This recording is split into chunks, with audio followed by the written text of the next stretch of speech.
రాజులకు రాజు ప్రభులో ప్రభు అయిన యేసుక్రీస్తు నామమున మీకు శుభములు. ఈ రోజు దేవుడు మనకు అనుగ్రహించినటువంటి వాగ్దానము సామెతల గ్రంథము 16వ అధ్యాయము 3వ వచనము. నీ పనుల భారము యెహోవా మీద నుంచుము, అప్పుడు నీ ఉద్దేశములు సఫలమగును. ప్రియులారా, ఈ వాగ్దానాన్ని మనం పరిశీలించినట్లయితే మన యొక్క పనులలో ఉన్నటువంటి సమస్త భారాన్ని కూడా దేవుని మీద ఉంచాలంట. అప్పుడు మన ఉద్దేశములన్నీ సఫలమవుతాయంట. మనం ఈ లోకంలో అనేకమైనటువంటి పనులు చేస్తూ ఉంటాము. బాల్య జీవితం నుంచి కూడా మరి అనేక రకాలుగా మన మీద కొన్ని పనులు అనేవి మోపబడుతూ ఉంటాయి. బాల్యంలో అయితే చదువుకోవాలని మరి స్కూల్కి వెళ్ళటము, ఆ పాఠశాలకు, ఆ తర్వాత కళాశాలకు వెళ్ళటము, ఈ రీతిగా ఉంటాయి. ఆ తర్వాత ఉద్యోగం చేయటము అనేది ఒక భారంగా మనకు అనిపిస్తుంది. అట్లాగే సంసారాన్ని నెట్టుకురావటము, ఈ రీతిగా అనేక రకమైనటువంటి పనుల వల్ల మనకు ఒత్తిడి అనేది కలుగుతుంది. ఆ ఒత్తిడిలో మనం అనేకమైనటువంటి పొరపాట్లు చేసేటువంటి అవకాశం కూడా ఉంది. మరి ఎవరైనా సరే ఆఫీసులో ఎక్కువగా పని ఉన్నట్లయితే పని ఒత్తిడి వల్ల మరి దాని నుంచి ఉపశమనం పొందటానికి ఈ లోకంలో ఉండేటువంటి కొన్ని సంతోషకరమైనటువంటి మార్గాలను ఎంచుకోవటం, తుదకు అవి వ్యసనంగా మారటము, దాని ద్వారా వారి కుటుంబము నాశనం అయిపోవటం కూడా మనము అనేకుల జీవితాల్లో చూస్తూ ఉన్నాము. అయితే ఇక్కడ మన పనుల భారం అంతా కూడా దేవుని మీద ఉంచినట్లయితే మనకు నెమ్మది కలుగుతుంది, మనకు విశ్రాంతి కలుగుతుంది. మనము అలసిపోకుండా ఆ పనిలో కొనసాగటానికి సామర్థ్యము కలుగుతుంది. ఇదంతా కూడా దేవుని యొక్క కృప చేత మనకు లభిస్తుంది. అందుకే ఎల్లప్పుడూ కూడా మరి దేవుణ్ణి ఆశ్రయించి నీకు ఎంత పని భారము ఉన్నా, ఎంత పనిలో ఒత్తిడి ఉన్నా సరే చింతించకుండా దేవుణ్ణి గనక ప్రార్థన చేసినట్లయితే ఆ యొక్క పనిని సులభంగా చేసి ఒత్తిడి లేకుండా చక్కగా విజయవంతం అయ్యేలాగా జ్ఞానాన్ని దేవుడు అనుగ్రహిస్తాడు. ఎప్పుడైతే నీకు ఆ జ్ఞానము లభిస్తుందో ఇతరుల నుంచి నీవు ప్రత్యేకపరచబడతావు. ఇతరులు ఒక 10 గంటలు కష్టపడి చేసే పనిని నీవు 1 గంటలో చేసేలాగున దేవుడు నీకు సామర్థ్యాన్ని, తెలివిని, వివేచన గల హృదయాన్ని అనుగ్రహిస్తాడు.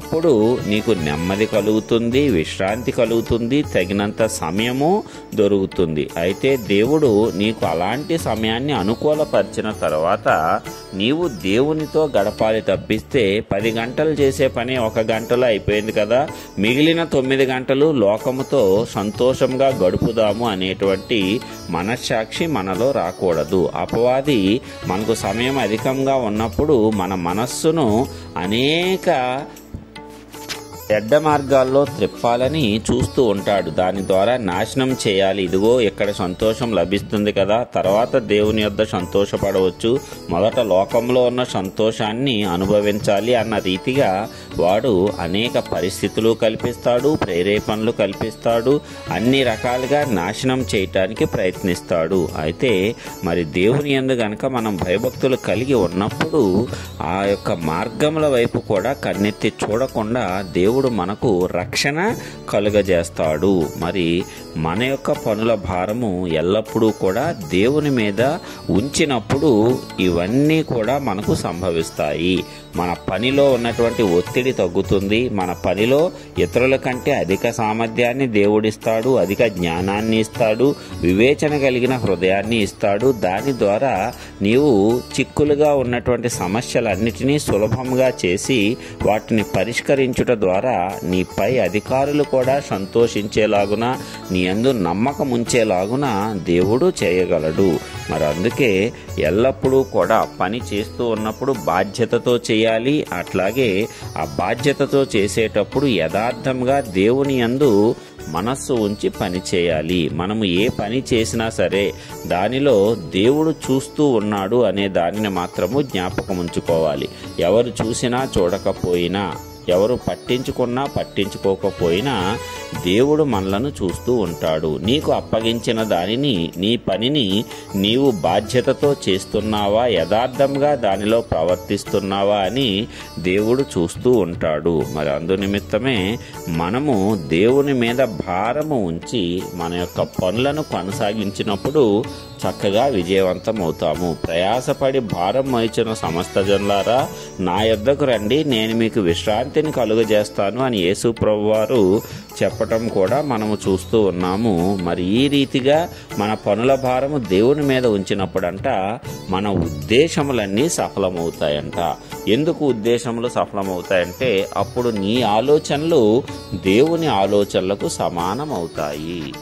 అలా కాకుండా నీవు నీ అంతటా ఆలోచన చేస్తూ నీ మార్గంలో నడుస్తూ ఉన్నప్పుడు దేవుని యొక్క ఆలోచన ఒక రకంగా ఉంటుంది, దేవుని ఉద్దేశం ఒక రకంగా ఉంటుంది, నీ ఉద్దేశము వేరొక రకంగా ఉండి వ్యతిరేక తలంపులు వ్యతిరేక ఆలోచనలు కలిగి నీవు దేనిలోనూ విజయము సాధించలేవు. అలాగా కాకుండా నీవు ప్రతి విషయానికి దేవుని మీద ఆధారపడినట్లయితే నీ పనిలోనూ నీ యొక్క ఉద్యోగము వ్యాపారము ఏదైనా సరే దానిలో నీ దేవుని మీద ఆధారపడినప్పుడు ఆయన మంచి ఉద్దేశములు నీకు కలిగించి ఆ ఉద్దేశములన్నీ సఫలమయ్యేలాగున చేస్తాడు. దాని ద్వారా అత్యధిక విజయాన్ని నీవు జీవితంలో పొందుకుంటావు, అత్యధిక సంతోషాన్ని నీవు నీ కుటుంబము పొందుకుంటారు. కాబట్టి ప్రియులారా, ఈ దినమున మన పైన ఏ పని భారమున్నా ఏ పని ఒత్తిడి ఉన్నా దేవుని యొద్దకు వద్దాము, ఆయన పాద సన్నిధిలో వాటిని వివరిద్దాము,